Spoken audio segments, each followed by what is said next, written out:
संपूर्ण महाराष्ट्राचे श्रद्धास्थान आणि शिवसैनिकांच्या हृदयात स्थान असलेले धर्मवीर आनंद दिघे यांच्या विरोधात खासदार संजय राऊत यांनी केलेल्या बेताल वक्तव्याचा आज ठाण्यात तीव्र शिंदेंच्या शिवसेनेकडून निषेध नोंदवण्यात आलाय। राऊत यांच्या या वक्तव्यामुळे ठाण्यासह राज्यभरातील शिवसैनिक आणि सर्वसामान्य नागरिकांमध्ये संतापाची लाट उसळली आहे।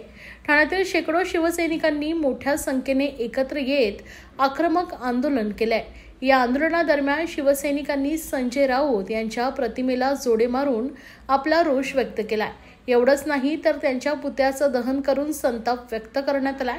यावेळी शिवसैनिकांनी घोषणाबाजी करत राऊत यांनी तातडीनं माफी मागावी अशी जोरदार मागणी केली।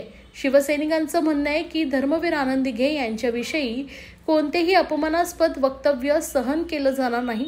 राऊत यांच्या वक्तव्यामुळे केवळ शिवसैनिकांच्या नाही तर संपूर्ण महाराष्ट्रातील जनतेच्या भावना दुखावल्या।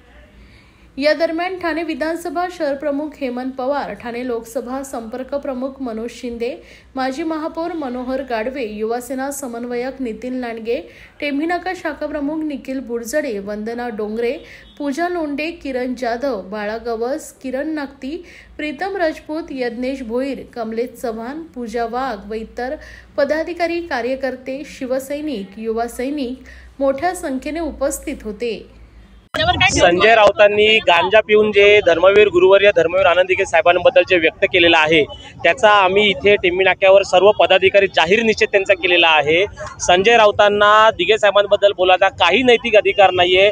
आम्ही दिघे साहेबांना लहानपणापासून आम्ही लहान असल्यापासून आम्ही बघतोय दिघे साहेबांचं कार्य। आज तुम्ही कोल्हापूरला जावा, तुम्ही महाराष्ट्राच्या कुठल्याही कानाकोपऱ्यात जावा, तिकडच्या देवस्थानांच्या आजूबाजूच्या मंदिरांमध्ये, तिथे बाजूच्या दुकानांमध्येही आम्ही दिघे साहेबांचे फोटो बघितलेले आहेत। तिकडच्या लोकांच्या घरांमध्ये आम्ही दिघे साहेबांचे फोटो बघितलेले आहेत की दिघे साहेबांचं काम हे हिंदू हृदय सम्राट शिवसेना प्रमुख बाळासाहेब ठाकरे यांच्या मार्गदर्शनाखाली पूर्ण महाराष्ट्रात कशा प्रकारे ते पसरलेलं होतं ते आम्ही बघितलेलं आहे।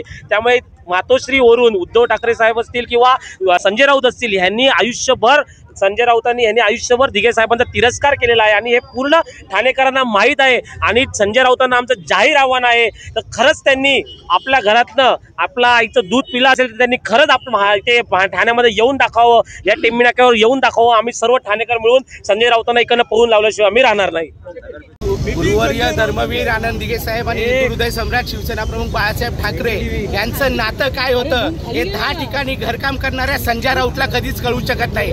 आज ते फोटोचं राजकारण करतायत। आमच्या दिघे साहेबांच्या फोटोचं राजकारण तुम्ही करू नका, कारण की दिघे साहेबांचं नाव हे ठाणेकरांच्याच नाही तर महाराष्ट्राच्या प्रत्येक शिवसैनिकाच्या मनावर कोरलेलं आहे। मला फक्त एकच सांगायचं आहे, आता हेमंतभाईने आम्हाला सांगितलेलं आहे की तथाकथित जे ठाण्यातले उबाटाचे जे नेते आहेत ते संजय राऊत बद्दल आंदोलन करणार का? अरे तुमची लायकी आहे का? तुम्ही दिघे साहेबांवर प्रश्न विचारता? अरे रोज आनंद आश्रमामध्ये येणाऱ्या चपलांचा ढीग बघा। आज जे तळागाळातल्या महाराष्ट्रातून जे प्रश्न सोडवायला येतात ते फक्त दिघे साहेबांच्या आणि आमच्या शिंदे साहेबांच्या नावांमुळे इकडे येतात। त्यामुळे तुम्ही दिघे साहेबांचं नाव हे फक्त राजकारणासाठी वापरू नका। आणि पुन्हा एकदा जाणीवपूर्वक मी बोलतोय, बाळासाहेबांचं आणि दिघे साहेबांचं जे नातं होतं संजय राऊतला कधीही कळू शकत नाही। तो 10 ठिकाणी घरगडी म्हणून काम करतो, शिवसेनेमध्ये फूट पाडण्याचं काम त्याने केलेलं आहे। त्यामुळे अशा माणसाला येणाऱ्या काळामध्ये ठाण्यामध्ये घुसू देणार नाही आणि जर तो आला तर त्याच्या तोंडाला युवासेनेमार्फत काळं फासण्यात येईल। त्यामधल्या त्यांच्या पोटातला कोळसूळ मातृश्रीवरती कायमस्वरूपी दिघे साहेब जिवंत असताना पण मी सध्या साक्षीदार आहे।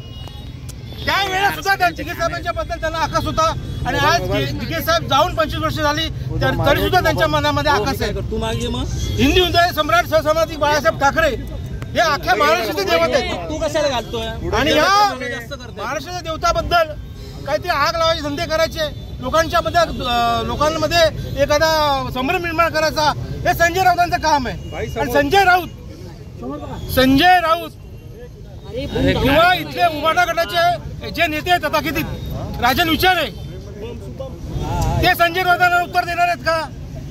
ते पण यांचे शिष्य होते। आणि संजय राऊतांना दिघे साहेबांना बोलायचा अधिकार अजिबात नाहीये। ज्या वेळेला दिघे साहेब काम करत होते दिघे साहेबांनी आपल्या घरादारावर तुळशीपत्र ठेवलं आणि त्यांनी अनेक कार्यकर्ते निर्माण केले। ठाणे जिल्हा असेल, पालघर जिल्हा असेल, नाशिक जिल्हा असेल, मुंबई असेल, दिघे अख्ख्या महाराष्ट्रामध्ये दिघे साहेबांना मानणारा वर्ग आहे। आणि तुम्ही सांगता त्यांचा फोटो लावू नका बाजूला, ते फक्त जिल्हाप्रमुख होते, मग तुम्हाला त्यांच्याबद्दल एवढा पोटशूळ का? त्या जिवंत असताना पण त्यांच्या मनामध्ये पोटशूळ होता आणि आता पण त्यांच्या मनात 25 वर्ष गेले दिघे साहेब जाऊन सुद्धा, तरी पण तुम्हाला त्यांच्याविषयी पोटशूळ आहे. जे ठाण्यामधले नेते आहेत उभाटा गटाचे, जे दिघे साहेबांना मानतात म्हणून ते खासदार माजी खासदार झाले. ते माजी खासदार का झाले तर त्यांना हे कधीच त्यांना समजलं नाही. फक्त मातोश्रीच्या चाटुगिरी केली या लोकांनी, आणि मातोश्रीच्या चाटुगिरी करण्यासाठी संजय राऊत कुठच्या थराला जातात हे तुम्ही आज प्रत्यक्ष बघितलेलं आहे. दुसरं काही नाही आहे. किती दिघे साहेबांच्या बद्दल तुम्ही अजून हे करणार आहात, तुम्हाला कधीही यश येणार नाही. आणि जी आता वाताहत चालली आहे मातोश्रीची, ह्या दिघे साहेबांनी अक्षरशः तुळशीपत्र ठेवलं घराघरावरती, आणि कितीतरी शिवसैनिक तयार केले. एकनाथ शिंदे साहेबांसारख्यांचा मुख्यमंत्री तयार केला त्यांनी. अजून काय पाहिजे तुम्हाला? आज शिंदे साहेब अहोरात्र जनतेच्या सेवेसाठी अहोरात्र काम करतायत.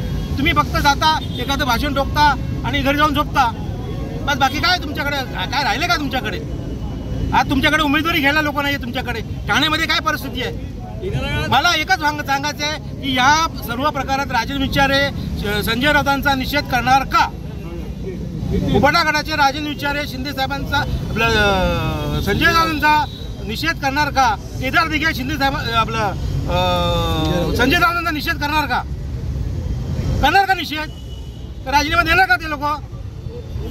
दिघे साहेबांचे शिष्य समजतात ना राजेंद्र स्वतःला.